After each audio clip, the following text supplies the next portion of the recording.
Hey, what's up, everybody? This is Game Logic from the Rounding Off Infinity Gaming channel on YouTube and the E2KG Network podcasting channel on YouTube, back with another episode of the Enough to Keep Going, a weekly games podcast. This is episode number 218.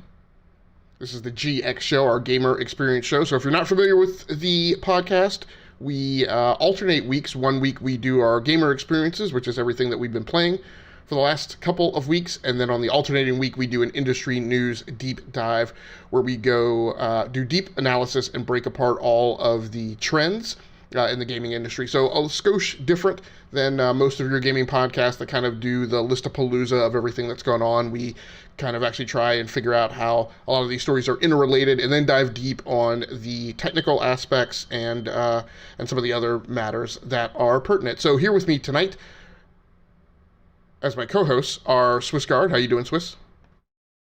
Doing pretty well. How about you guys? Good. Tired.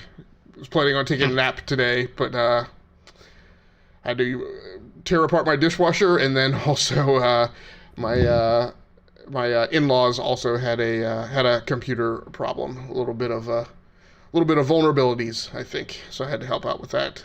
Tao, how are you doing today? I'm doing well. I think a lot of our listeners would probably be sympathetic to the in-laws having computer problem. And co-hosts. Yeah, it happens from time to time. So let's get right to it. So we're going to start off the top of the show with a discussion of all the new releases we've been playing.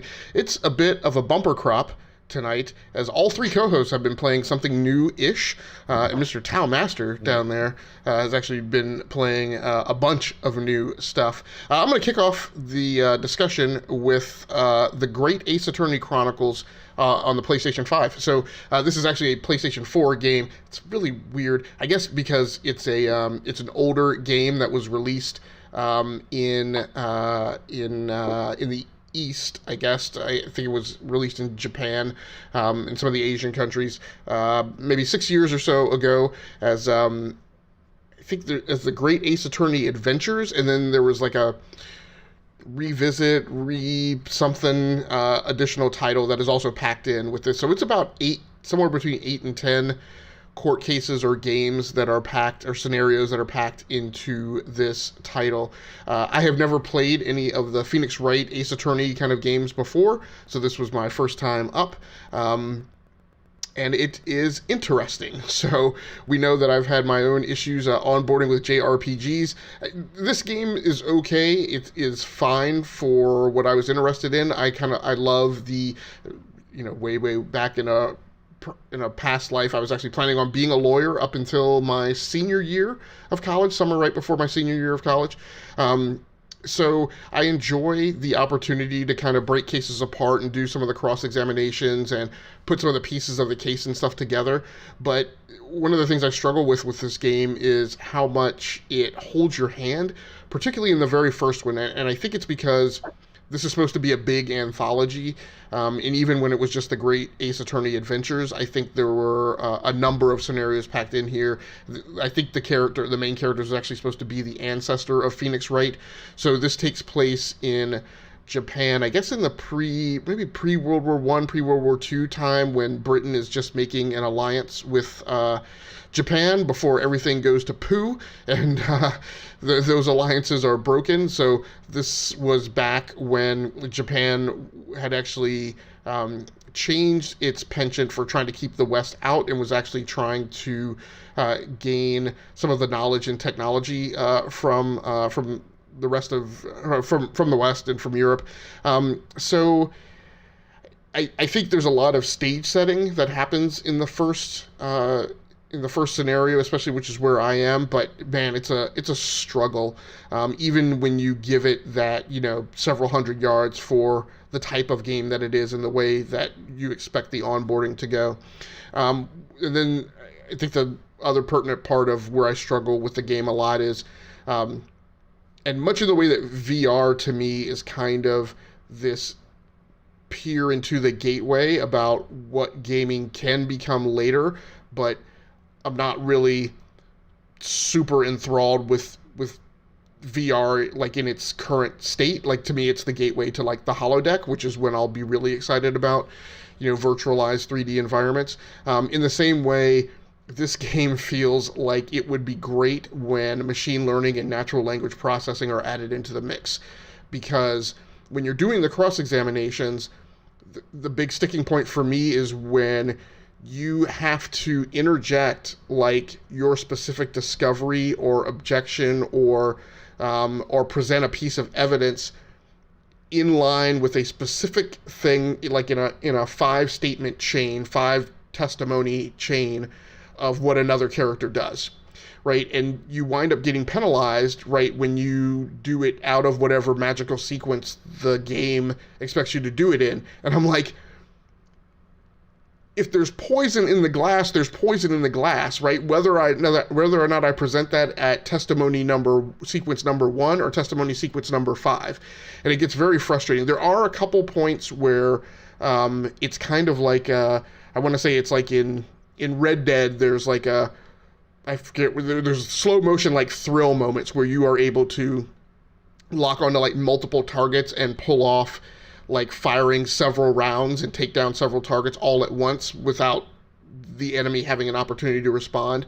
You kind of get a similar sequence, if you think of it that way, where you are allowed to present several items of evidence and accusations all at once, right? And it tends to happen like once per trial. So that's kind of freeing, but up until then, it can be very frustrating with kind of how stilted and constrained you are. And actually, I'm sorry, the last thing I will say on it is then the other thing is in the first case, which is, it's you who's actually on trial for murder and you're actually defending yourself. And I guess this is supposed to be your introduction to the Ace Attorney character here.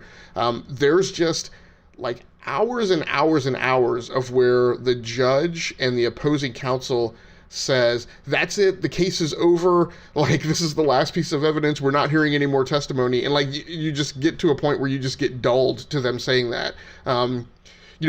Except for the times when you're like, oh, thank goodness, like the case is over. Like, but you don't want it to be, because you don't want your game to be over. But it's just they keep doing that and keep doing that and keep doing that. And then often the way out of it is somebody enters the courtroom or some mystical thing happens that you have no control over, that there's no way possible that you would have known.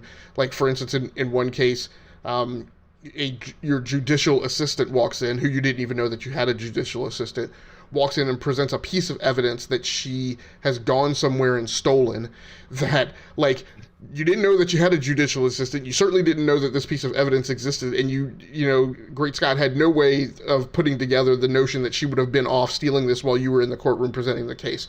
So you're being set up for thinking that you've totally lost this and botched this, and then, like, this mystical thing comes in, out off angle, and creates this intervention. That being said, so it's kind of very much when the game is good, the game is good, but it hits these points, so it's a very kind of consistent drumbeat of like the game's going good, the game's going good, the game's going good, and then there's like a stretch of time where like all of the bad things kind of happen at once and in sequence. So I don't know, Swiss, have you ever played any of these games before, either on Nintendo or on PlayStation?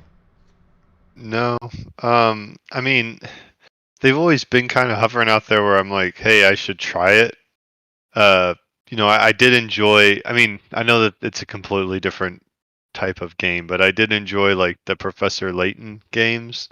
So and I say that in terms of like this, it's not your conventional video game type style thing. And, you got a little bit of puzzle kind of wrapped in a story. But about the closest I've come is in Judgment, when they have like the hat tips to the Ace Attorney franchise. Because there are times when you're going through and you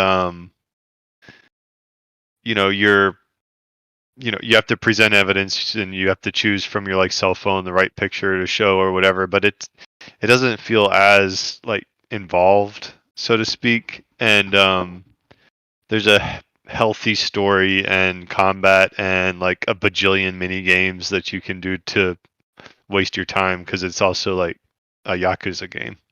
So How about you, Tal? You're not making I'm sorry. you're not making me like optimistic about the franchise though.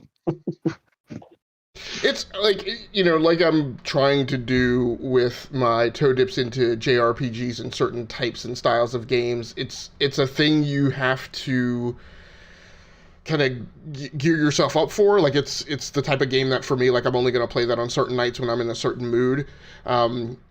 But a lot of the things is a thing that I'm discovering. I'm also hoping that these are characteristics that are pertinent to the very first adventure, and I'm hoping that it gets better. I don't know, Tao, have you ever played any of these games?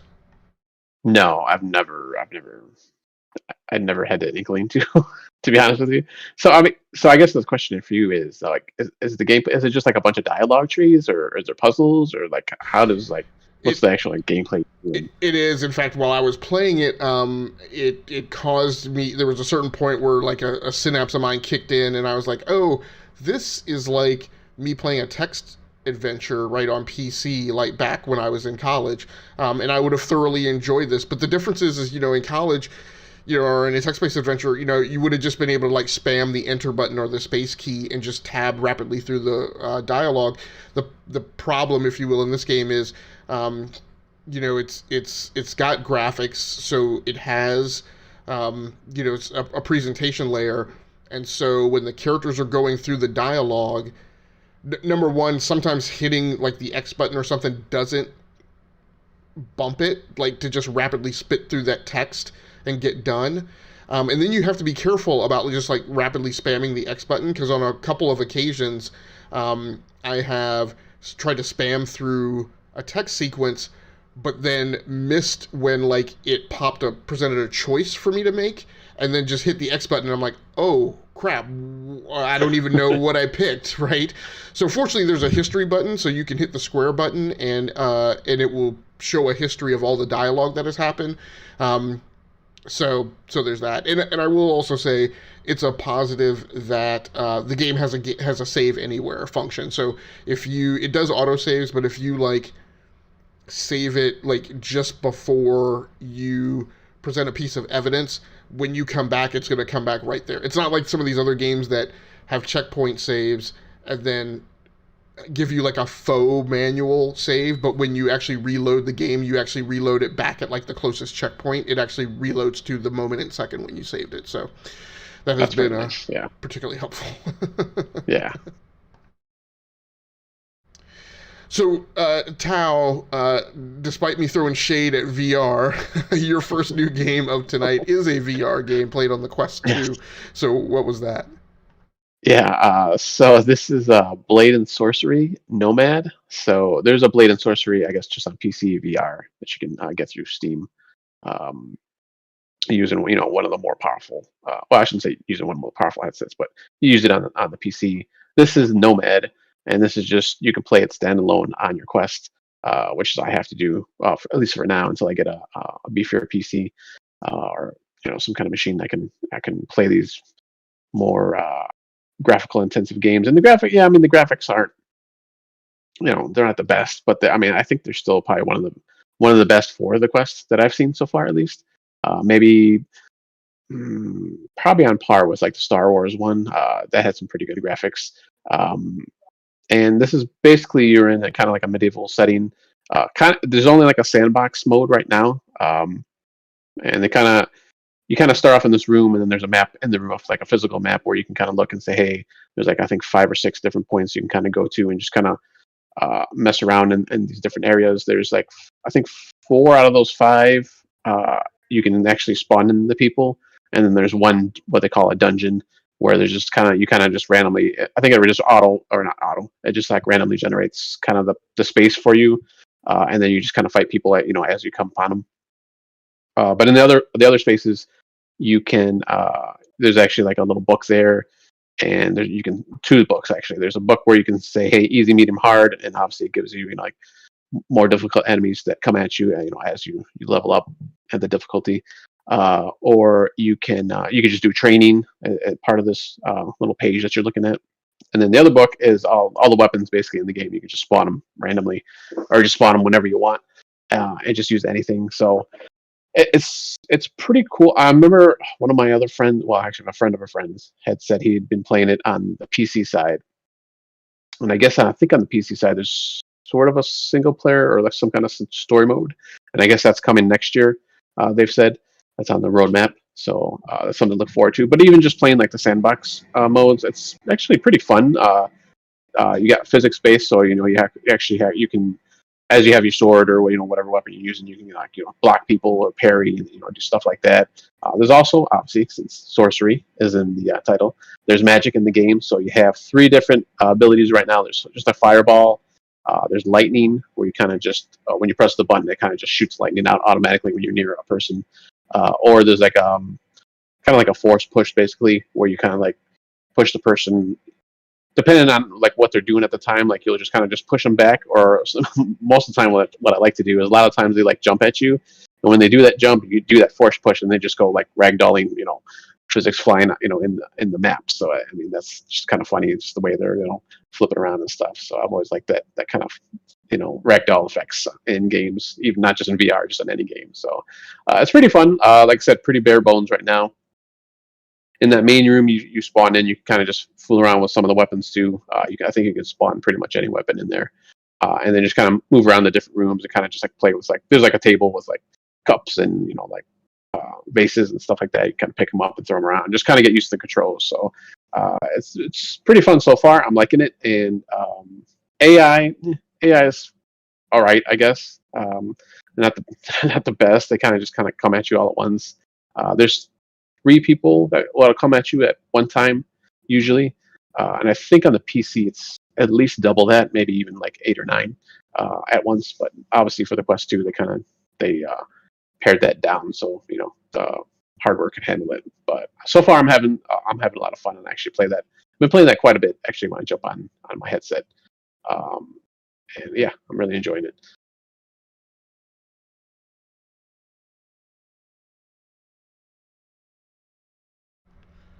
Cool. Swiss, did you have any questions for Tao? Yeah, it was so you said that when did the original Blade and Sorcery come out? Do we know that? That I'm not too sure of when it came out on PC originally. Probably within the last year or 2, I'm thinking. Okay. I'm not positive on that. 2018. I just googled it. Yeah, I was looking at the screenshots and you're right about the graphics feeling a little not this generation. Yeah. So yeah, definitely not this gen. Maybe not even last generation. There might be like 360 graphics in there, but yeah, I mean it's fine for what it is, and I knew what it was going into it. So, and I know because I guess people have been asking, obviously, who had the Quest. Well, more so the Quest 2. They already said it's not going to work on the Quest, the original one. But they always had people asking. Warp Frog is the developer. You're going to bring this to the Quest eventually, and they're like, they always kind of just dance around the the question. But finally, it came out this month. So, but yeah, I'm having a lot of fun with it.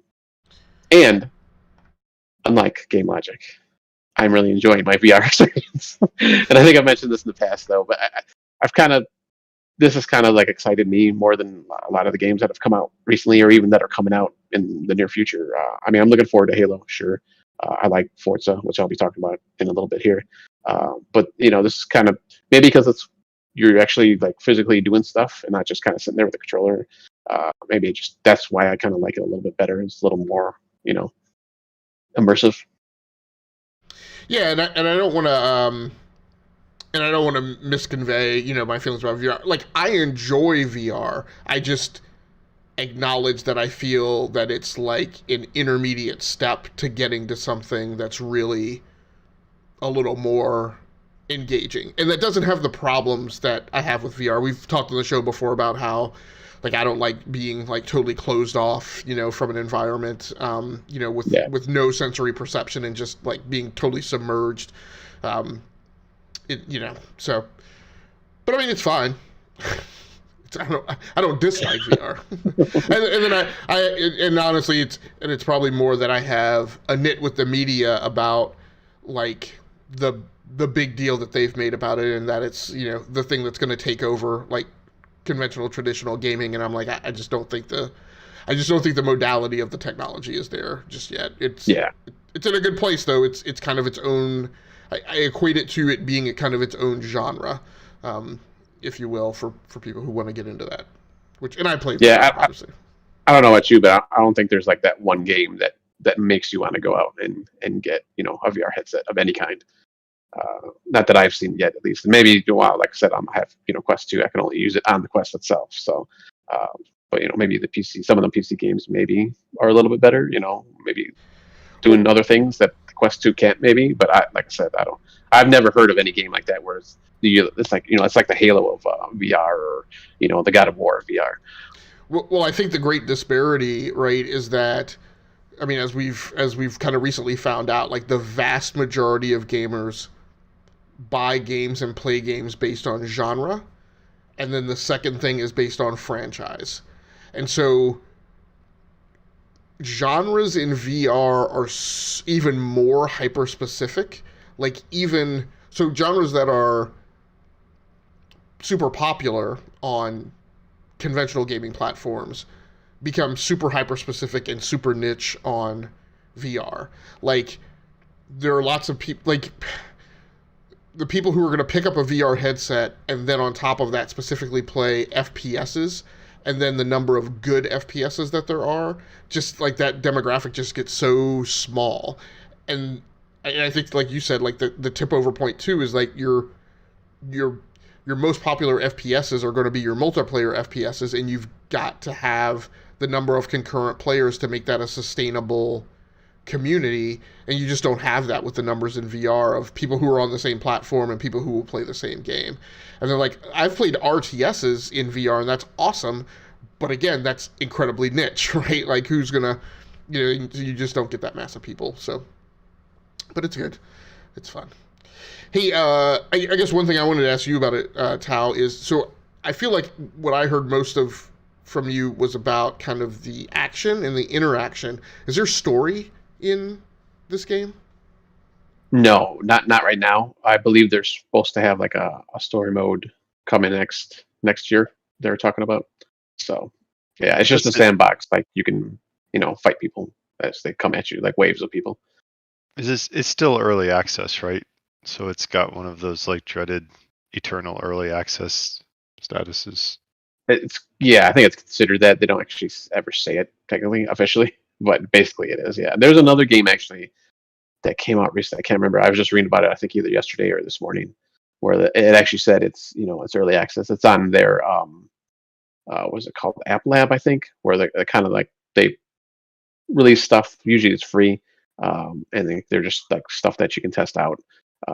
And not this game, but this other game I'm talking about. That one, like they're saying, like, yeah, this is early access, and I can't. It was something kind of really popular too, and I can't remember what it is right now. But for now, I mean, right now it's technically it's not early access, but basically it is, because like I said, they even mentioned that there's at least one, maybe two of the maps on the PC side that they didn't put on this side, and then even how they've some of that, like that dungeon area. There was rooms, I guess, that had a lot more players, and since they had to cut down the players, they kind of just like closed off those rooms like altogether. So it's basically early access. So Tal, another thing I wanted to ask you is, so one of the things that is definitely a nit that I have to work through with VR games is, again, I don't necessarily like being totally cut off from all sensory perception. And then on top of that, like the kinematics of a lot of VR games are, they're not tiring. Something in between. Like they're sometimes tiring, but sometimes repetitive, and sometimes they are so intense that I only need like, So generally, when I go under the visor, I'm only under for like an hour in any particular game, and then I feel compelled that I need to switch to something else. But there are a handful of games, like I can't remember what the name of it is, but I think it's Overload, like the game that is kind of the spiritual successor to Descent. Is a game that I play. So, and for me, a lot of like the like flight sim, space sim kind of games that you play in VR, I can sit under the helmet for more than an hour. And sometimes like that, like I mentioned, that RTS, right? The gameplay loop, the OODA loop is enticing enough that I'm willing to stay under for a little bit longer than my norm. How about you with Blade and Sorcery? Does it keep you engaged for more than an hour at a time, or do you pretty much do an hour and then you're good? Yeah, for this one, I probably actually don't even go like maybe half hour, 40 minutes, only because it's just sandbox. There is no game, like there's no game like story mode. So, but even in general, like I probably won't. I usually don't stay in there more than an hour normally, unless I'm playing with one of my friends. And then if we're playing something else that's multiplayer, then maybe I might stay in there for like a couple hours. And I don't have any like headaches or anything. Like I don't have anything physically wrong with me. It's just like okay, I'm kind of done. That's what I'm. One thing I've noticed with a lot of these games is they're kind of like short bursts, almost like mobile games in a sense. And it's just like okay, like I'm kind of done. Star Yeah, Wars, I probably could have made it immortal. and that's kind I of probably could have. Yeah, that's probably more. I could probably stay into that more because it's actually story. I'm engaged a little bit more than just this like Blade and Sorcery. yeah, and that's kind of the thing for VR. They're very much. I mean that the loop and the I don't know the persistence or the continuity that you want to maintain is about equates to a mobile game where you want to be at it for like about an hour. Yeah. But let's talk about a game that does have a story behind it, even if that story is simply the fact that 4.5 million plus people have played the game within the first day or two of release, and that's Forza Horizon 5. So lots of funny occurrences that will happen on the show tonight. Me being the racer guy, I have not dipped my toes into Forza Horizon 5, but you have, Tal. So how has your experience in that been? Yes. We're in bizarre world today. You're playing Ace Attorney games, and I'm playing racing games, so our Forza Horizon racing games. Yeah. So actually, before I was playing this the last few weeks, I don't think I mentioned it the last time I was on, but I actually picked up through Game Pass Forza Horizon 4, and I was playing that because actually my son wanted to play it. He was excited for 5 coming out, and he kept asking me like, "Hey, when is it coming out, or is it out?" And I was like, "No, but we could play 4." So I started playing it, and really it was because of him that I started playing it because I was like, well, I was probably going to get 5 just to try it out. But then after playing 4, I was like, oh man, I really want this game because the Forza Horizon um, series is a little bit more, I guess, noob kind of friendly because you don't have to do like all the simmy, like I'm gonna play around with all the different car parts and tune it up just like the way I want it. You can do that if you want to, but you can also just say, hey, I want more speed or I want better traction, and you can just do it that way, and kind of a big clump of a level upgrade, which is nice. And I was doing that on 4 a little bit, and now with 5, it's as far as I can tell. I mean, it really looks like the same game more or less, except you're in a different area now or a different country. You're in Mexico. I think the other one was in the UK, and overseas.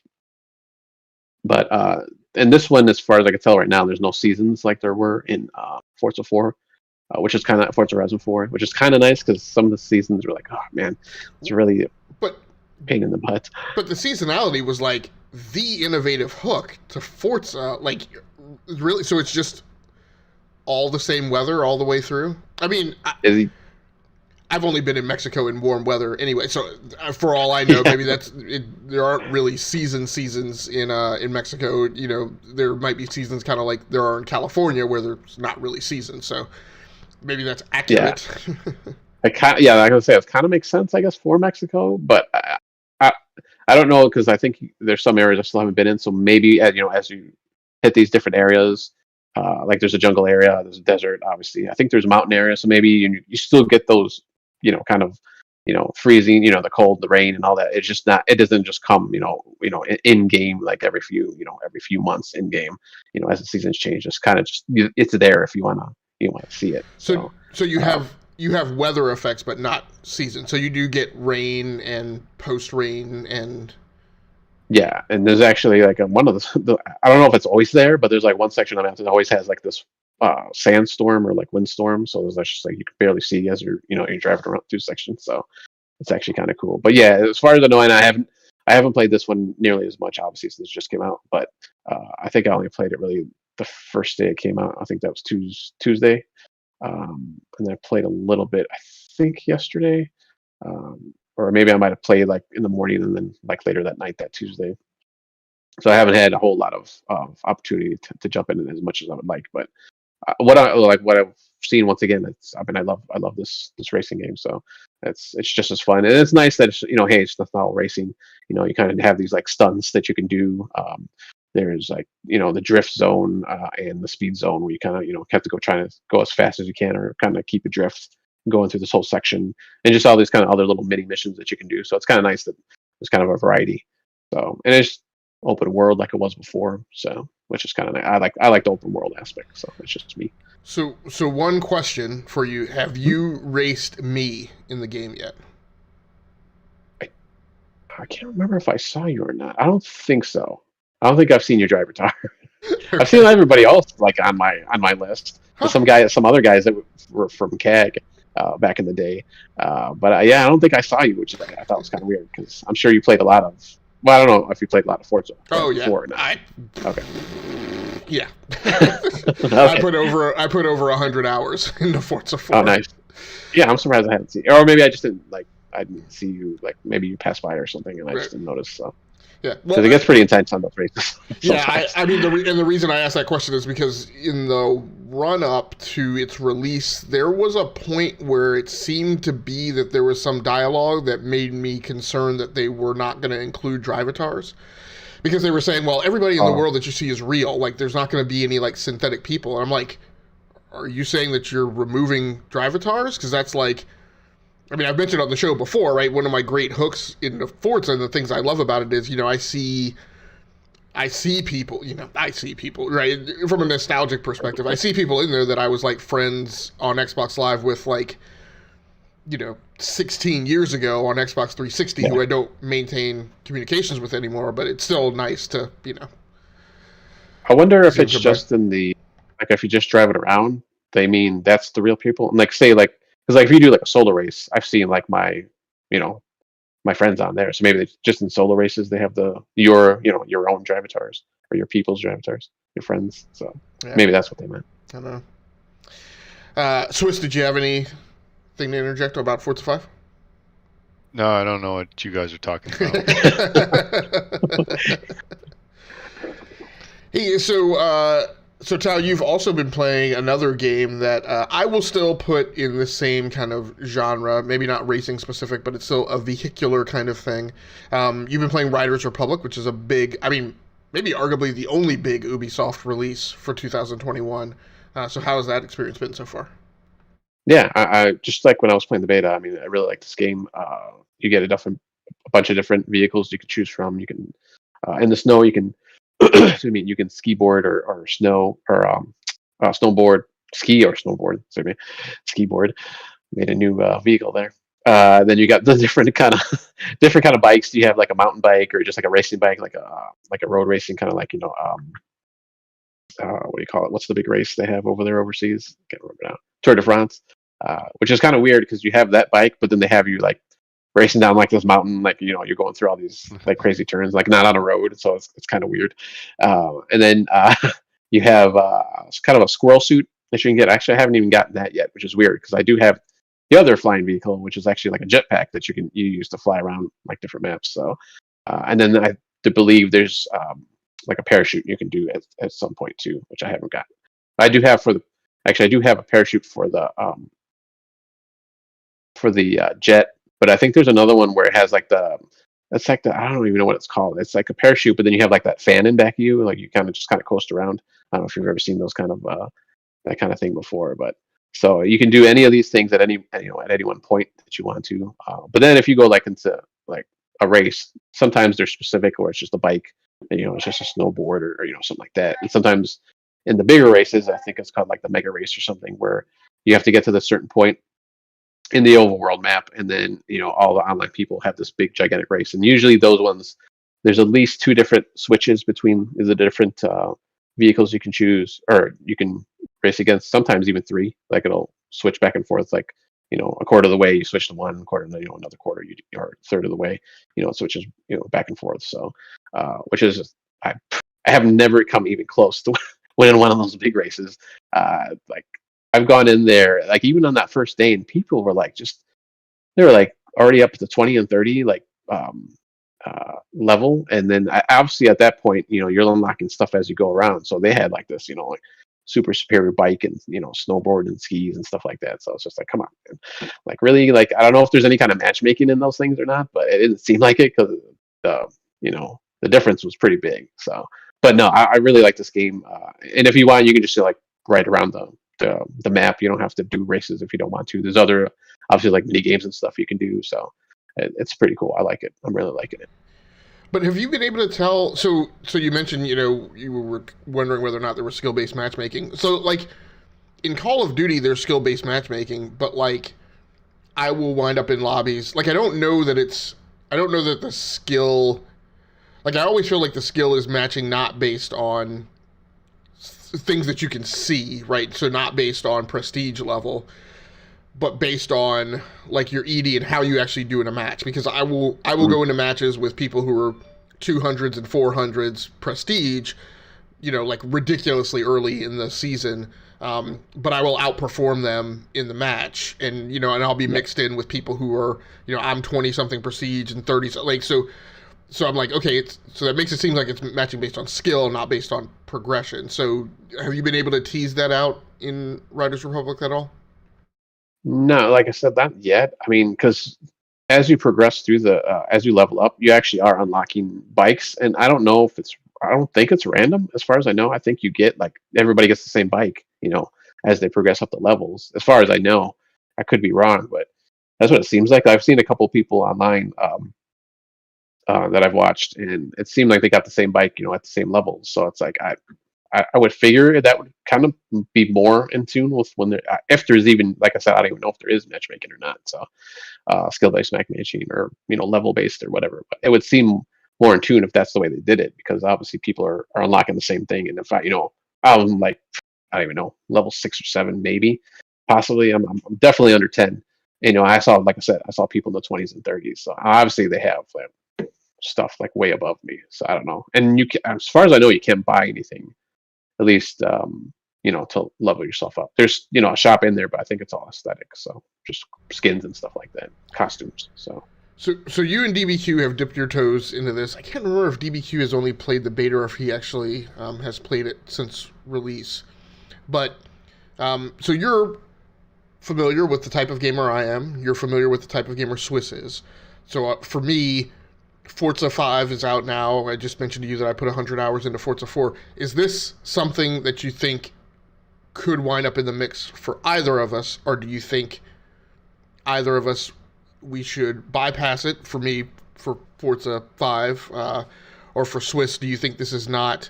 I mean, you can pitch in and tell me if I'm wrong, Swiss, but I feel like if there's a spectrum where this is angled in the same direction, it's in... somewhere in between where you were interested in like Need for Speed Hot Pursuit, and then also maybe a skosh bit in kind of the kart competitive aspect at least. So Talbot, the pitches to you is the question whether or not you think this is a game for either Swiss or I. I would say Swiss, probably not. Like I don't remember him like kind of getting into these kind of like extreme sports kind of stuff. But not to say I mean you could try it, and I think you'd at least have fun with it, just kind of just tooling around the map itself. But I mean, even for me, like the races get pretty frustrating sometimes. That's like I kind of listen as you progress through your review, and then once you get to there's a bunch of people and they're super high ranked already and they have better stuff than me and I'm going to lose every time. It's like, nah, I'll pass. Yeah. I mean, that's just that big mega race. That was a very good, astute analysis. Like you called nailed it. Yeah, you called it. And that's just like I said, that's just the big mega race. You can do all these other races. You can actually, it's kind of like Forza, where it'll let you pick between solo and versus. And then I think there's even a third choice that you can do. I think it's versus against just your friends, and then you can just do like PvP against like just random people. So those races are fine, and you can even do there's other like mini games, kind of like the technical things on the bike you can do. I haven't seen this on like any of the snowboard or skis, but it's basically like these little ramps that you kind of have to like it's not just about speed. You have to like break and do like kind of bunny hops and do all these kind of technical things. So um, uh, those are fine. Those are just like one player. It's kind of cool because even if even during races and if you're just kind of rolling around, doing your thing, you're always seeing people like flying around and doing stuff, and they don't really like interact with you. They're kind of like ghosts, almost kind of like in Forza sometimes, where you just kind of see people and they kind of you're like, oh, I'm gonna hit them, but then you just kind of go through them because they're just online people or like your driver tars from your friends. So I think you guessed because you probably like this game. I'm pretty sure you would. Yes for you, no. No, I mean, I had fun when I played whatever that last version of Trials was. I can't remember if it's.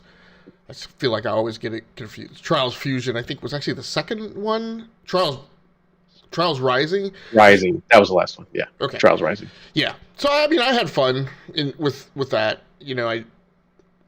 So it's a competitive field, though. I mean, the question is whether or not there'll be room to squeeze this one in. Yeah. But Swiss, we finally got time to get you on the mic, and I'm going to join you because I'm actually in an yet another amazing quirk. You and I have actually both played this game.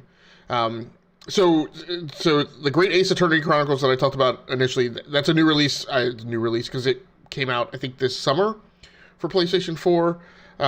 Forza Horizon 5 and Riders Republic have just come out. I mean, Forza Horizon 5 just came out like in the last week. Riders Republic in the last month. Dungeon Encounters, I think, just came out like within the last month. Yes, so actually, October. Actually, a Square Enix game. So, how have you found the gameplay? Well, I didn't see that you put Dungeon Encounters in the agenda, so kind of like Yeah, no, I may just banter back and forth with you with whatever your comments are. I didn't put it in my brief rundown for tonight. All right. And what system did you get it for? I got it for the PS4. I bought it on the PS5. I'm pretty sure I have it for PC. Okay. All right. So, you mentioned with the Ace Attorney game the presentation layer. And the whole thing with Dungeon Encounters is there is no presentation layer practically. They almost do away with it, and so it's like a minimalist JRPG, and I think in a good way, but I haven't quite decided yet. Like I'm like, am I just continuing because it's new, or is this actually a thing? I played it. I got it like on Tuesday, I think, and I played it Tuesday night and Wednesday night. So, it's got some Final Fantasy veterans on the team, and that permeates throughout the game. Like even the battle music just feels like sounds old school Final Fantasy, and I don't know if they remixed it or whatever, but it's super familiar to me at least. But the decision, I think the thing that everybody's going to have to figure out is it a lazy JRPG, or is it like an homage to like pen and paper systems? Like, do they stripped it down so far? You have, when the game starts, like literally it says dungeon encounters on the screen. You hit start, and then you get a text box that's like, this is the background story, and you read it. And there's a part of me that's like, okay, like for those of us of a certain seasoned disposition, like it'll be familiar. Age, yeah. old. And like this is the type of thing where like I remember, I used to like reading the instruction booklets that had the little story recap in like the front of the instruction manuals. That was always fun for me. But so a labyrinth apparently appears next to this town, and there's fiends in it, and adventurers try to go in, and none of them return. So like the townspeople are like, well, I guess it's up to us. So like a weird, random collection of people end up trying to go through the labyrinth, and the whole point is to map the labyrinth. So it's like almost like a board game pieces, like the structure is like a board game, like squares almost looking thing, but like in paths. And you just literally walk around the paths, and as you tick off the tiles, that's how you gain experience and ability points. So it's like, oh, you've done 300 tiles. Now you've gained 3 ability points. On some of the tiles, there's like a number, and so a number 5, I think, is a resurrection tile. So if anyone of your party is like knocked out, you can bring him back. Number 6 tile is like a heal tile. So there might be one on a floor, and the whole idea is one of the tiles on the floor will be a number 1 tile, and that's takes you to the next level down. And I think there's 99 levels in the game. As you go through the levels, you get different enemies and stuff. So really, I found that actually like trying to just like make sure I covered all the tiles before I went down was actually fed into my OCD nature. And it was just, that's how I always play RPGs though. I'm always like, when I'm in an area, I go through all the paths and try to find like where the hidden treasures are and stuff. And this is kind of similar. But the battles are even stripped down. Like they're active time battle system, but it's like you have a melee attack and you have a magic attack. And like that's it. So like you can do melee, you do magic. Every character has a physical defense and a magic defense. So you have to eliminate the defense, and then at that point, whatever, if the physical is down to 0, continued physical attacks will hit then their hit points. So it's kind of like a shield type thing. So help me out a little, because I saw that written somewhere else too, that it's active. What in that combat makes it an active time battle? It's literally like the old Final Fantasies, where you have your meters charging up, and then when somebody fills up, it's their turn to select what action to do. Melee attack or magic attack or whatever. But it stops at that point. Like it's wait mode of what Final Fantasy would call wait active time battle. Which to me is just regular turn-based combat with initiative.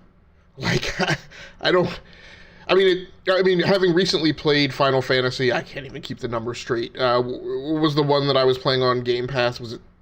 You did 13, which is probably not the best. Right. But anyway. But I understand what active time battle is in that game. Like, this did not feel like true active time battle. It just felt like I said, it just felt like turn-based with whoever. I mean, because everybody has. I just would say that's not. You're getting upset about the way Final Fantasy brands the battle system, and I would say, okay, fine. It's not like it's not like a live action battle, but it's that. And it's not about how Final Fantasy brands it. It was more about like some of the journalist takes that I've seen that label it as active time battle, and I just didn't know whether or not that was their own interpretation of it. My interpretation and why I would actually use the term active time battle is because I wouldn't say it's like active battles. I'd say it's old school Final Fantasy structure. It's like that system. Now, yeah, I'm not doing attack and potion or whatever, right? Item. But it's like literally that. It's just they used a few different actions instead of what other Final Fantasy games is, but it's the Final Fantasy system, I would say, maybe old school Final Fantasy system, which they labeled active time battle. But yeah, no, it's turn based, and I do appreciate the fact that you can pause, because I think this game, it needs that strategy of, okay, I think I can get 2 of my characters to attack next. How should I prioritize this? I could attack this enemy.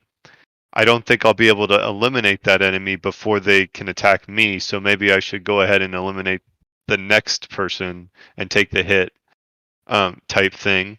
there's the attacks can do like damage against one enemy or multiple enemies, and then there's some the characters don't have stats. Like there's no stats really. They have different hit points, but there's like this character's not a tank that has extra, melee power. It's like But they have a broadsword, and a broadsword does 40 damage. Period. yeah, but you could tell what damage they can do with what type of attack. They have a melee attack and a magic attack. Right. And whatever they equip, that's the damage they do. So based on their level, though, it determines like they have like they call it proficiency points. Basically, it's like you can only get. I can't find some super awesome sword and put it on a low level character. They're not proficient. But some of the things are like hatchets have a random attack. So a broadsword is always going to be 40, but a hatchet could be up to 70, but sometimes I'll whack the boar and it does 5 damage. So it's like there's a risk reward scenario there. So yeah, it was interesting. Like I found going through the dungeons and mapping it out is nice.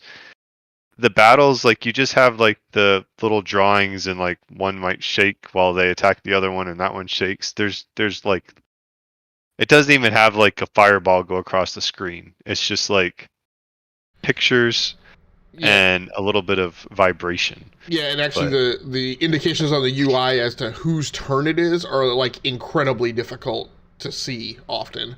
Like typically I can't tell. Sometimes if I'm trying to move quickly, like I won't even be conscious of who's attacking until they actually launch their attack. Right? Yeah, but it's got I think it basically makes the bar flash a little bit. Right, but it's really dull. Yeah. It helps that I was on my 4K TV, nice TV. Maybe it would be different if I was playing it on my Switch. Which I feel like this was a missed opportunity.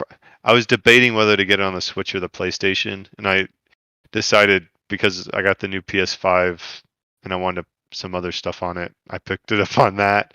And just to feel a little bit old school PlayStation Final Fantasy. But, I was trying to, like, I haven't decided how I feel about it 100%. Like, I like it. And, like, when you're actually fighting and thinking about the structure, yeah, I totally get it. Like, okay, they just were like, look, we want you to think about the battles. And I know that as you progress, like, you will lose characters in the labyrinth, and, like, you have to go back. And if you go back up the floors, you end up having to fight all the enemies through the floors again. And, those, because you can get new characters and bring them back in. So it's just, there's a risk reward. It doesn't feel roguelike to me, which is good because that's not like my thing. But there's definitely like that kind of thinking about it, and as I've settled in and you just do the battles and you're focusing on that, you realize this minimalism might be a good thing, if that's what you want to do. So yeah, I mean, I think you hit the nail on the head that it particularly appeals to anyone who's OCD and super overly vexed about organization, and to anyone who, like I do, really gets into the inventory management meta, right? Because that's pretty much all it is. I think, you're mentioning of the stats. To me, the thing that you're trying to manage is, I want to say, I could be wrong. I'm maybe wrong about how I'm thinking about it. I thought that there was something that showed like who had an affinity for physical weapons, but that may be wrong. I think at a minimum, I think what I try and load balance is I try to take my most, like, I don't want to take a very powerful melee weapon and equip it to a character that has lower hit points, because then I don't want that weapon to be the first one that's taken off the table. So I tend to put my most powerful melee weapons with my characters with the most hit points, or with the characters who don't have as strong a magical attack. And so that's kind of the rock paper scissors that I do, and then carry that into battle. I want to make sure everybody's got something where they can be effective. So it's like I found a treasure with a better like leather armor, and I put it on the character for physical defense, and I put it on the character that had the lowest amount of hit points because I'm like, we need to extend this person's survivability. So it's just it's trying to, but like I haven't even really gotten into the whole when you go beyond the initial party and start pulling in other characters, and then what happens to your equipment that's petrified on some dude you left in whatever random dungeon, because it's literally got that XYZ. It's like this character's on floor 7, X74, Y32, and that's the square that person is. And it's like, yeah, I can dig the Excel spreadsheet game thing. That's what I thought of too, is like, who on E2KG has made Excel spreadsheets about how much, so they could track how much fun they're having playing video games. And it's like, I can name a couple of us. I think we all have at some point. So it's interesting that you called it a JRPG, which is probably what I would say too. But I mean, there's other flavors mixed in that I feel maybe are even more like tactical RPG is definitely one. I feel like this reminds me of kind of like the Total War series, which was just an all hex based, stat based, turn based war game. And I mean, it's very light on like the RPG elements. Admittedly, I think all games are becoming very light on the actual role-playing elements. But this is almost entirely tactics and inventory management. And so there's, like you mentioned, there's a certain purity to being able to focus on just those dynamics and really dig deep. It's always interesting in the back and forth, again, that OODA loop of combat where when you have used your magical characters to take down an enemy's magical defense, but in the course of the turn, the next person to attack is a melee person, right, who has a weak magical attack. You're like, do I take that melee person and attack this person who has all their magical defense already knocked down when I know they're not going to do any hit point damage because their physical defense is still high? Do I put them on another enemy and have them start knocking them down? So it's an interesting set of choices. I guess my question for you is, do you feel like this is a game that you will pick at, or do you think it's a game that you will try to complete, or at least establish your own yardstick of what completion constitutes for you and push through that in a kind of focused, dedicated timeline? I always approach games with the intent of completing them. Like, it's like I don't really like picking at games because they tend to just get dropped. So we'll see how long I keep going with it. I'm hoping that the whole, like, as you get new stuff, it's entertaining enough. But I don't know. We'll see. Like, I want to continue. Like, I'm looking forward to playing it, another session of it, and we'll take it session by session. But like, I think if it stretches out too long, it's probably gonna lose out to other games. But if it hooks me, that can be a game that I'm hitting, several times a week. But yeah. So how far have you gotten though into it? Not that far. I've spent maybe 4 to 6 hours in it. I will admit some of that has been points where I've just like, I just need to take a nap because this isn't really keeping me awake. But I haven't progressed that far in it. I'm still on the first whatever the thing is. This what was surprising to me is you mentioned like the labyrinth in the background. So like this sounds totally to me like the Keep on the Borderlands, like that first introductory module in D&D, which they actually made a book out of, and like the book reads just like exactly like 6 random characters show up in a tavern and like set out to attack this keep on the Borderlands. So it feels like very generic, but I mean the heart of the game is in the combat and the inventory management, I think. So let's go ahead and go on to the next segment of the show. This is supposed to be our shtick, our main thing, the picks plays. We give each other some type of gaming assignment to that people are supposed to complete over the 2 weeks, but I think we only had one person who really participated this time, which was Talmaster. So the assignment was as follows. Doom Eternal continues to check out new content heading into 2 years since its release. This week, id and Bethesda dropped Horde Mode. Now, this was, of course, 2 weeks ago when we wrote the assignment. Dropped Horde Mode. Other modern games have explored this playtype, such as Gears of War and others, but it has fallen a bit out of commonality. There are elements in the play mode that are stylistically similar to an endless runner, so go take on any game mode that is kind of a whole movie in a single camera shot and report back. This can include Horde Mode, Endless Runners, Tower Defense, pretty much any game mode that goes start to finish without any loading screens or true pauses, and anything else you can justify similar characteristics to are all fair. So Tao, you played a Lara Croft game. When I saw this in the rundown, I immediately thought of like Guardian of Light and whatever the second game was. It was kind of that top-down isometric kind of, dungeon runner kind of game. This is something different though, which I don't think I'm familiar with. So talk to us about Lara Croft Relic Run. Yeah, so this is an endless runner game, and yeah, you're kind of just kind of behind Lara as she's kind of basically just running down this like different tombs, like ancient areas, picking up. Sometimes you can pick up clues, and you get like this little relic at the end after a couple of runs. Other times you're running the map just to run the map, just to survive. Early on when I was playing this, because actually this is from like 2015 when this was released, there was a part where you're getting chased by this, I think it was a T-Rex, this giant dinosaur. So you have to like trying to dodge him and evade him, get away from him.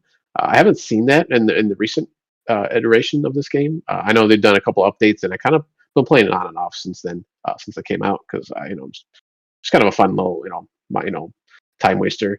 But now it almost seems like they kind of almost have a story kind of going along with this, but I haven't really played it enough to kind of figure out what that is, or if it's kind of going to like an end goal at ultimately, if you kind of get past everything.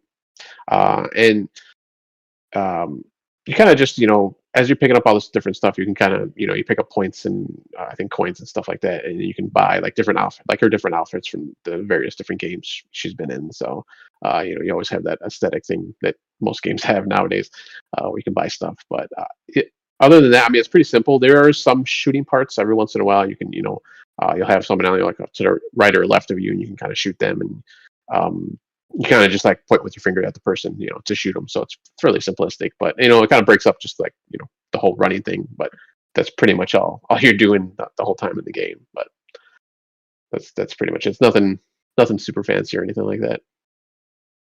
Has this elicited any gateway feelings to go back and because I think all of the full-size Tomb Raider games from the reboot are on Game Pass, aren't they? Yeah, I know they were. I don't know if they're still on there. I think they still are. I beat the first one of the reboots. I do want to get back to. I played a little bit of the second one. I think I'm like the super beginning of that game. So I want to go back and definitely finish those, because I really liked the reboot of Tomb Raider. So I definitely want to get back to those and finish them off. So I heard the third one was really good. So kind of capped the whole trilogy off pretty well. Well, that's good. At a minimum, if the assignment didn't do a lot for the rest of E2KG, myself included, at least we provided you a gateway drug to lead you over to try out, to get back and try some backlog play of those 3 classic titles, I would say now, given that, I can't remember if are those Eidos or Crystal Dynamics games? I can't remember which of the two. Crystal Dynamics, I believe, for those ones. Yeah. It's a good thing DB's not here, because he'd be scolding you guys. Although I'm not sure if he did it either. I don't think he did either. I better get an A+ from him then next time I see him. All right. Well, we are going to buster through the remainder as we go into our regular rundown and round robin, given that we are going a little bit long with the first segments of the show. So in addition to the things that I mentioned, I have also been playing Grim Fandango Remastered on PC. So this was a game that has been highly lauded as maybe arguably one of the best adventure games of all time. My familiarity with the genre goes back to the early 90s, when I would play things like Space Quest and King's Quest, and I think I even tried out a Leisure Suit Larry that a buddy of mine had, but all of those old Sierra games when they were kind of a big thing.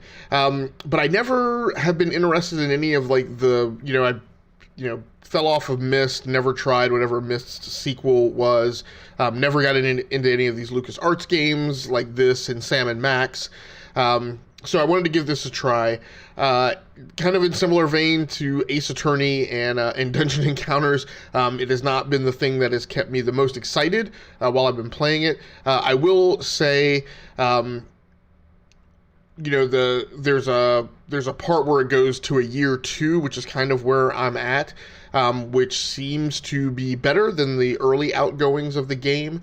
So once you pass the point where you've been on the run for a while, and kind of settle down roots and kind of become this owner of a casino, the game feels better. I'm not sure if that's just because the storyline and the narrative is something that I always like stories where like a character goes on to become something, a character who's been on the run or is undersung or something goes on to become something kind of significant within that narrative ecosystem. So, this main character going on and becoming like a casino owner, and becoming kind of the center of this town, is kind of an interesting tilt in the story. I think the biggest thing that I've learned from my experience with this game is, as I got into it, and the reason why I was struggling to like pay attention to it and be interested in it at all was the game's hard, and I went and did some Google research and found that it's not just me, and I found that as far as I can tell, at least subjectively, anecdotally from the things that I dug up, no one really completes this game without a guide. There are just some very obtuse puzzles that I just struggle to know how you would ever figure them out. I think I call it the worst case. I don't know if worst is the right term, but like the worst case was you eventually go into this thing called the Petrified Forest, and you go into one of the environments. You've gotten a vehicle at that point. You go into this one area that has some cave tunnels. So it has these big trees. At the root of the trees are cave entrances. If you go in any of those entrances, either in the vehicle or on foot, you will pop back out at some other random tree. It's not deterministic. I tried that. It's not like if you go in, cave X, you always come out at cave B. So it changes every time. The way to get through that puzzle is on another screen that you were on previously. There is a kind of macabre kind of road sign. So one of these signposts that you see like in old movies where it's got pointers to like 5 or 6 different locations, and so you're supposed to go back, pick this thing up. You have to walk it because you can't pick it up and get in the vehicle. So you actually have to walk. Whereas you've kind of been trained right in this environment to get in the vehicle and go around to the different side areas. You have to walk it. You put it down in the ground. It spins around and points in the direction you're supposed to go. Now, you would think, even if you figured out that you were supposed to go pick this sign up and take it to the other area, you would think that meant you were supposed to go into like that cave that it's pointing at, but you're not. You're actually supposed to pick it up, walk a few feet. So you're supposed to go into the area, plant it, let it spin, pick it up again, walk a few feet in the direction that it pointed, plant it again, and let it spin.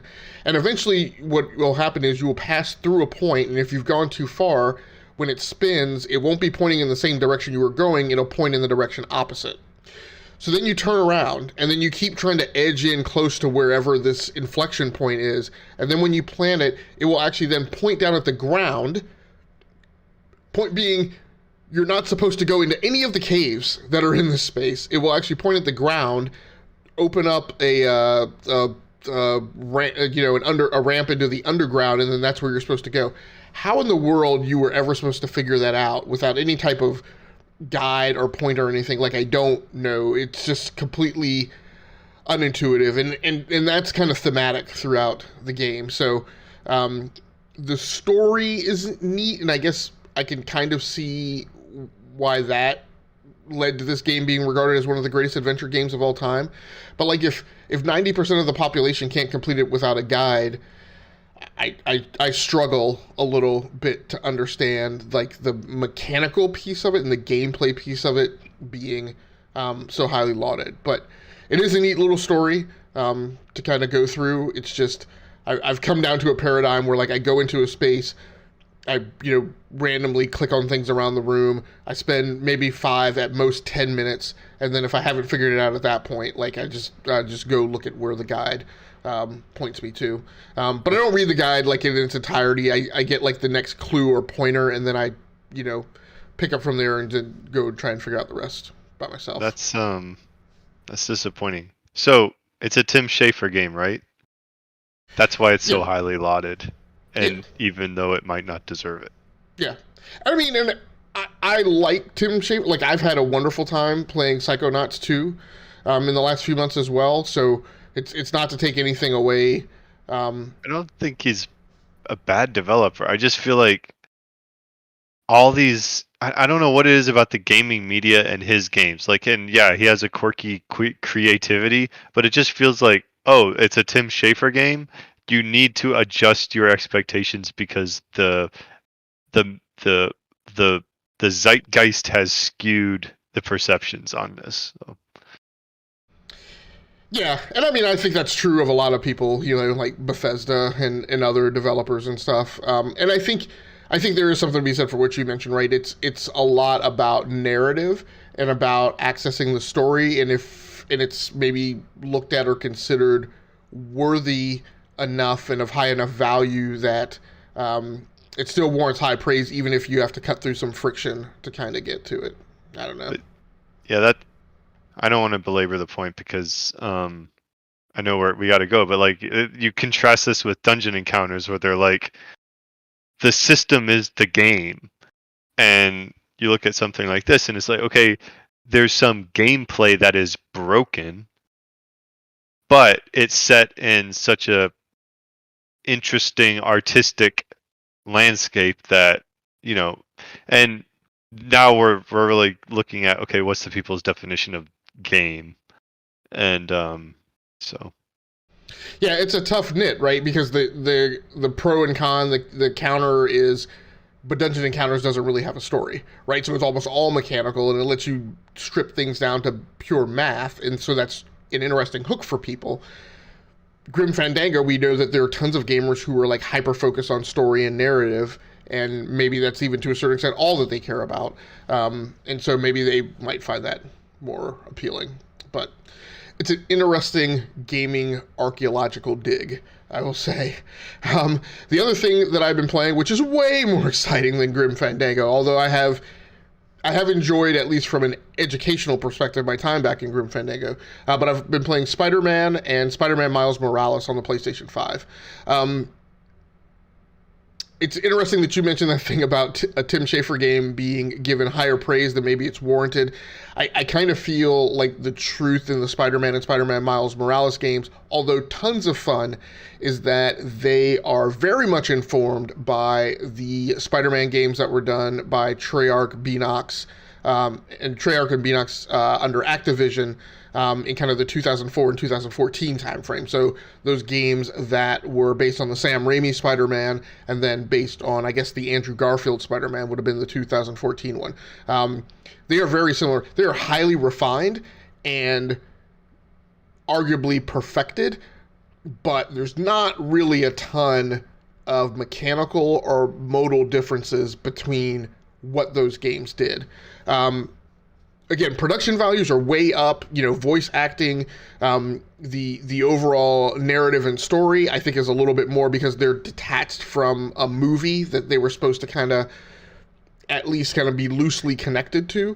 I will actually say between the two, I actually feel like I find Spider-Man Miles Morales more fun than Spider-Man. You can also see that there was a progression in utilization of the engine that it was built on between Spider-Man and Spider-Man Miles Morales. Visuals look better in Miles. And I'm playing both of these. I'm playing Spider-Man, I should say it's Spider-Man Remastered, so they're both the PlayStation 5 enhanced version of the game. But Miles Morales has better character animation, better texture mapping on character skins and other things. But both games are pretty fun. I also feel like Miles is a lot more interesting to play from a combat perspective, just because of the additional powers that he has and some of the situations they put you in. You eventually get his ability to turn invisible, which gives you some other tactical choices. And I think that's the thing. I just feel like I have a lot more tactical choices and options when I'm playing Miles than I do when I'm playing Peter Parker. But I mentioned skins, and at least for me, that is what this game is all about. I'm not super focused on completing the campaign. I am literally going through the grid of costumes and going around in very kind of Far Cry 5 in the Division 2 kind of fashion, figuring out reading what do I need to do to unlock the next costume. And I have, for the amount of total time that I've been playing a game, a pretty significant number of costumes unlocked, and that's kind of what it's all about for me. But I've had a great time playing it. So,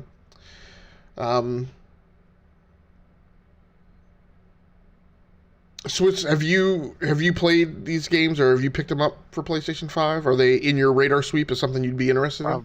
Probably not. I don't know. I tend to. I mean, I tend not to play these superhero games too much. Like, I played one of the Arkham games or something, and I beat it. It was good enough, but it's just not something like that. I'm not as huge a comic book guy as the rest of you, so the narrative hook isn't as strong. Like that pull isn't as strong for me. So there's just other stuff out there, and not that I'm actively avoiding it. It's just never makes it to the top of the purchase list. Okay. That's a good analog that you drew, though. I found myself, as I was playing the game, kind of questioning myself at each point, is this as fun? Is this as much fun as the Arkham games? What are the similarities? I feel like it's a lot like Shadows of Mordor, kind of in its combat style. At its worst, it does degenerate into kind of a beat 'em up, smash 'em up kind of game, and that's why I feel like the Miles Morales point, where you have a little bit more ranged weapons and also kind of power ups, and a little more kind of combat mechanics that are at your disposal than in Spider-Man, makes it a little more interesting. The final thing I'll say on Miles Morales is I super appreciate, and even from just a game design perspective, how Miles's swagger and the way he carries himself and the way that mocap is done is rings ethnically accurate, but also just is so pertinent in a design and artistic perspective, in that there's a stark difference, right, between Peter Parker and Miles Morales, that it is not typical for games to capture, but I feel like there was attention and focus placed on that this time, as well as the voice acting, kind of in the same manner that I said, Deathloop, those characters sound, ethnically accurate without being offensive, and so that level of attention in game design and game artistry is certainly appreciated, at least by me. Swiss, yet again, another game that you and I have both been playing, Call of Duty Black Ops Cold War. So have you been playing the single-player campaign or more zombies? I just played the campaign. I haven't played any multiplayer since the night we played together with, I think it was DB was able to join us. Yeah, I finished the game. I beat the campaign. And actually, I don't know.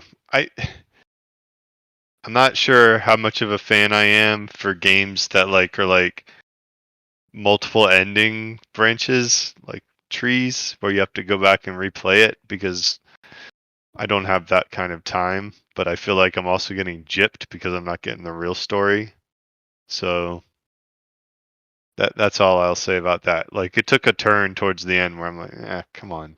Let's can I just like enjoy my popcorn movie and have resolution at the end without it annoying me? So is that the actual ending of the game, or was that kind of like the dream hallucination sequence or whatever that was kind of the penultimate chapter before the very end? So I played through both. Like, I mean, I did like the whole, I think they call it mind trip, is that level where and then depending on how you go through mind trip, you get a different ending. And I'm like, one, I wasn't terribly satisfied with the ending I got, and two, now I'm like, crap, do I got to go back in and redo some more of these mind trip things? But I don't really feel like it because I got other games to play, like dungeon encounters and judgment and all sorts of stuff. But yeah, that's an interesting sequence of events because I think I wonder if you would have felt so. I played through it, but I feel like one of those branches is deterministic, moderately so. Except for like the very very end thing, which like if you don't care about like if there's ever a sequel to this, it won't matter, right? And with this series, like I don't know that the open endingness of the ending means that there will ever be any kind of story-based continuity or sequel because it's Call of Duty. But I feel like from what I've read, the branch that I went down is the one that is more so a complete ending. And so when I finished it, I was like, oh, well, I did it. I did it right. So there's no need for me to go back and play the thing that is not the real ending. yeah, I mean, I think I did too because of the way that I played through Mind Trip. But yeah, it just kind of like rubbed me the wrong way. Like all those games that do it, and I'm gonna like loop this back to the type of personality that likes dungeon encounters, because I do not feel like I completed Call of Duty Black Ops Cold War, even though I completed Black Ops Cold War. And I'm also the type of person that like it makes me physically pained to want to watch somebody on YouTube for like the story. Like I need to do it myself. So that's it's a very small, like, hey, this is what I've been playing. This is my gamer experience. In the grand scheme of things, it's not that big a deal, and I'm just whining about I didn't like the ending of Call of Duty. Okay, I'll shut up about it now. But this is that's what happened Monday night. I was like, what is going? Okay. But my question for you is, if there were, because Call of Duty is doing some weird things where they're trying to link continuity between like, I think there's something where they're trying to link continuity between like Black Ops and Vanguard. If there is a true like in continuity story for this when it comes back around to Treyarch or whoever, is that something that you think that you would play, based solely on the fact that you've experienced Cold War? I don't know. I mean, like I enjoyed Adler, and like I enjoyed the dynamics a little bit as we're through the game a little bit, but I hadn't played the first Black Ops, so I had no idea. I don't know. I have no idea if there was some story before or not. But it's enough where like, look, the mechanics are good, and if it's on sale and I have like my yearly itch to play a FPS like that, maybe the perfect storm will be I get Call of Duty Vanguard Black Vanguard 4, whatever it is. So All right. How long was it? Like a 6 to 8 hour that it took you to finish? yeah, probably. I mean, I That's think what I they spent usually like are, right? 30 minutes trying to do one of their little things before I realized that I was way overthinking their little puzzle. And then I did the puzzle. So that added artificial a little bit. But yeah, 6 to 10 hours, somewhere in that neighborhood. Not terribly long. Yeah, I want to say it was like eight and a half for me. I mean, there was a point where it went just like 30 minutes, and I think it was about the point of that mind trip thing, because that is just normally the type of game. Like, I don't like playing like dream sequences and things like that. And at that point, I was kind of like, this game has overstayed its welcome at that point. But I did like the very final, the finale. So that kind of. Okay, so we had a similar reaction then. Yeah. Okay. Yeah, the plus from my experience is I didn't do the mind trip branch that makes you feel like you need to redo it, or like the mind trip branch that could I don't know exactly how it loops back or if it just goes off. That there's a path you can go down the mind trip that might arguably be a waste of time, and then I can't remember if you have to loop back and like play the right path or if it just goes on from there into some other alternate ending. I don't know. I've been playing this too, but I've been playing the multiplayer because it is. I didn't realize this is the final season.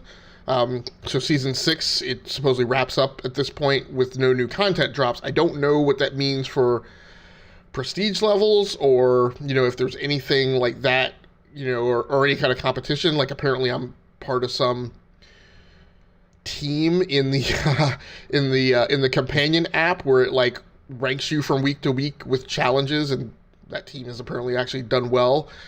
So like I don't know if all that stuff is just coming to an end or what happens to Black Ops Cold War hereafter. I think I don't think it's just completely getting dropped. I mean, Modern Warfare is still in the mix, so it'll be interesting to see what happens after this. Tao, you've spent some time on the Switch, so what have you been playing? Yeah, so I went back to Animal Crossing New Horizon. They had their last free update and also the DLC that came out about a week ago or a couple weeks ago. So I've been playing I've been playing just the free stuff so far. I do have the DLC that I got through the online expansion for free, going through that. But I haven't even touched that yet, so I'm just doing all the free stuff. So that you can do farming now. So I've been trying to collect all that stuff that I can start like a little farm area on my little island. There's a new so in the normal game you can like take a plane and go off to like just like a random island and find stuff.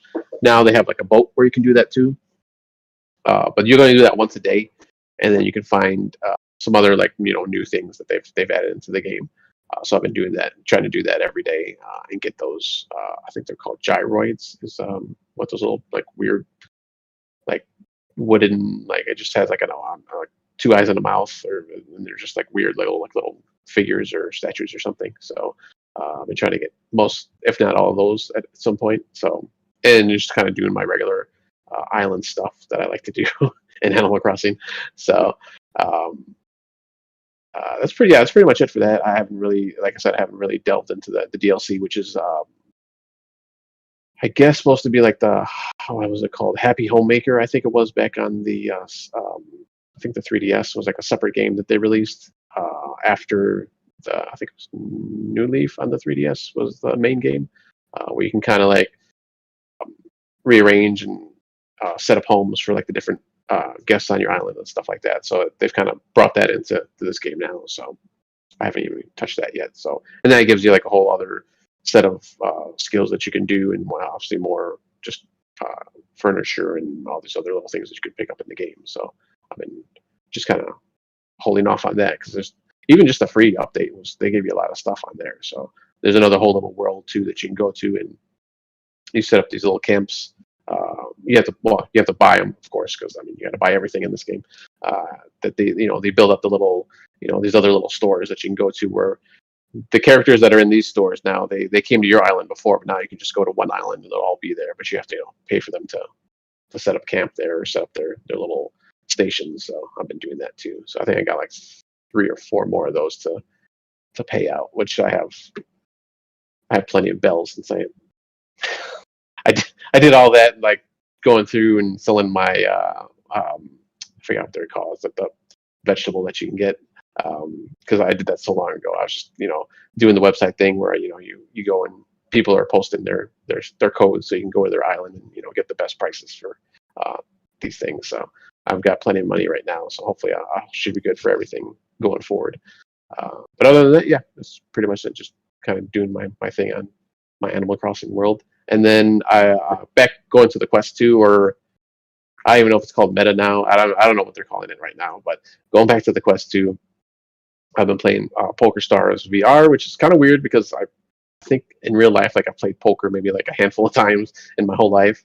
But my one friend was like, "Oh yeah, you got to do this. Yeah, come and play with me." So I've been playing with him, and then I kind of enjoyed it because you can have like, and this is a free game that you can go into, and there's like in-app stuff that you can pay for, like aesthetic stuff like little toys or outfits and stuff like that, or you can pay real money to get money in the game to play. But I'm never going to do that because that's just seems ridiculous to me. But I'm sure there's people out there that'll do that. But I'm just going to play with what they give me. You get a set amount every time you go in, and then you can there's like a free spin that you can do. That's like a big wheel, like a real fortune wheel that has different money amounts, and you win that also with. I think you start off with like $5,000 or something each time you go in there. So I just do that and kind of just mess around in there, and it's kind of nice because I don't know why, but I can never understand like what beats what. It just never clicked in my head for some reason. Like I could just never get it. But they have a little like cheat guide that you can like just pin up to you can see it, so you can tell what beats what. So that's kind of nice. So I've been doing that with him, and I've gone in there a couple times just by myself because you can play.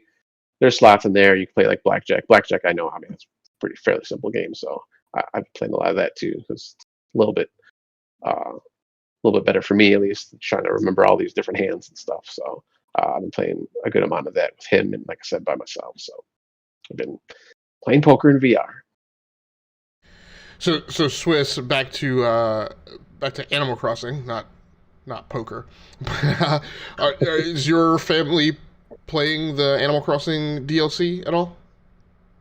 Not the DLC, but it did arrive in the mail from a relative earlier this week. So I have not started it, but my kids have been playing it and seem to be enjoying it because had to stop them from playing it so they do their chores.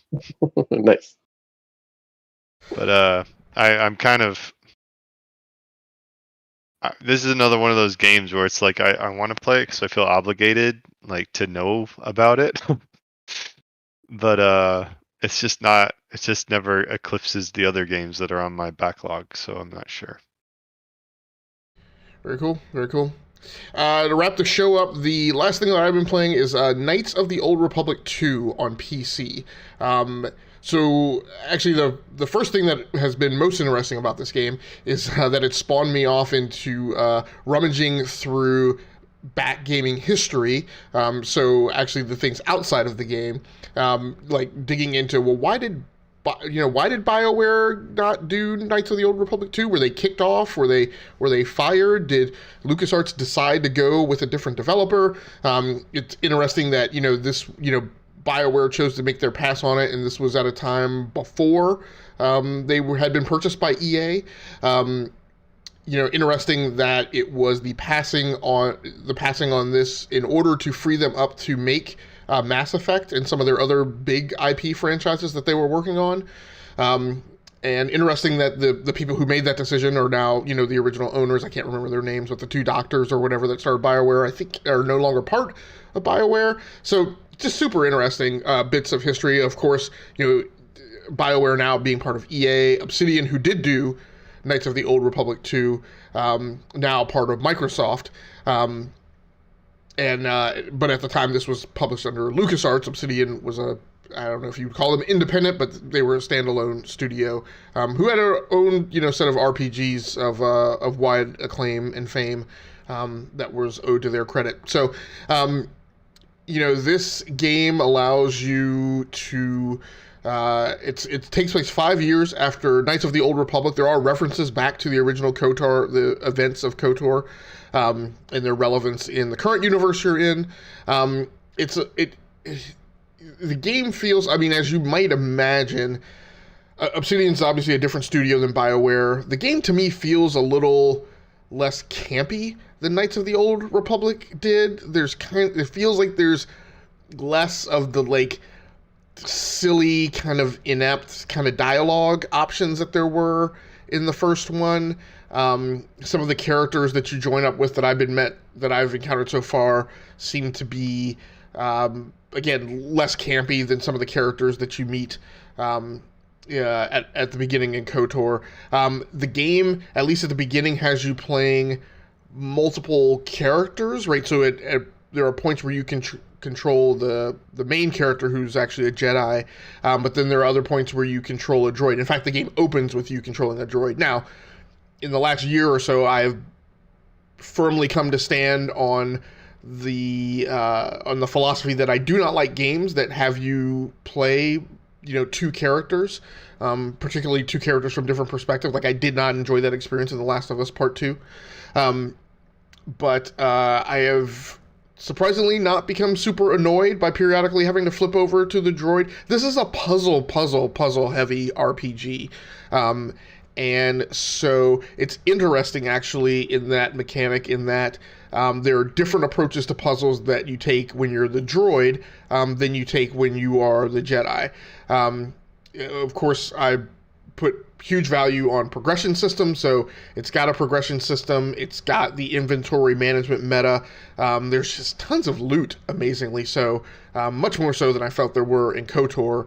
And you are given all different types of things to equip and, different things that you can throw. I have not gotten my lightsaber yet, so that will be an interesting choice.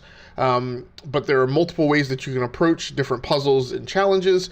The amount of hard points that there are available on the droid to equip different pieces of equipment is pretty amazing, actually. It's like 8 different hard points, so you could be rolling around with like dual wielding lasers and then have an ion cannon on another arm, and and then still chuck like an ion grenade. So it's pretty interesting, and the whole time it's wrapped in the Star Wars lore, and regardless of what Disney's doing with like retconning the lore and all that, and the fact that I've been overall disappointed in like the last 3 Skywalker movies in the franchise, but I have come to love I'm forgetting, but like even the Han Solo movie, like the things that are not the Skywalker tale, I've really come to like more in the Star Wars universe. And in similar vein, like I like these stories that tell something different than a Skywalker tale, but are still wrapped in kind of the same artistic presentation and design form as like you're in the Star Wars universe, right? But you're participating in a different tale, and that's been enjoyable. So I'm having a pretty good time with it so far. Interesting nit, a few years ago, so I think EA gave the IP over to Aspyr, ASPYR, I think maybe to keep it patched and up to date. But our BioWare did.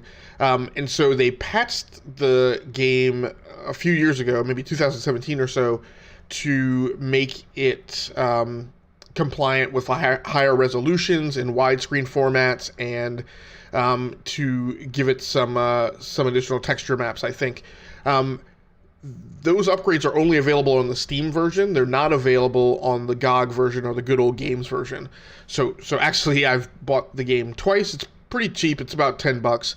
But I bought the GOG version, and then I was like, the max resolution was like 1600 by 1200, and I'm playing it on a 2560 by 1440 monitor. And then did some digging and Googling around for that, and found out that the patched version was available on Steam. And I was like, yes, I'm going to do it, because the 1600 by 1200 resolution on a 2560 by 1440 monitor was just not doing it for me. So I know you guys talked a couple times, I think, over the last few shows about like wanting a game in its original presentation format, and when you get a game, you get like the game, like the thing with different updated graphics and whatever is like a different SKU maybe, but I am not in that mold.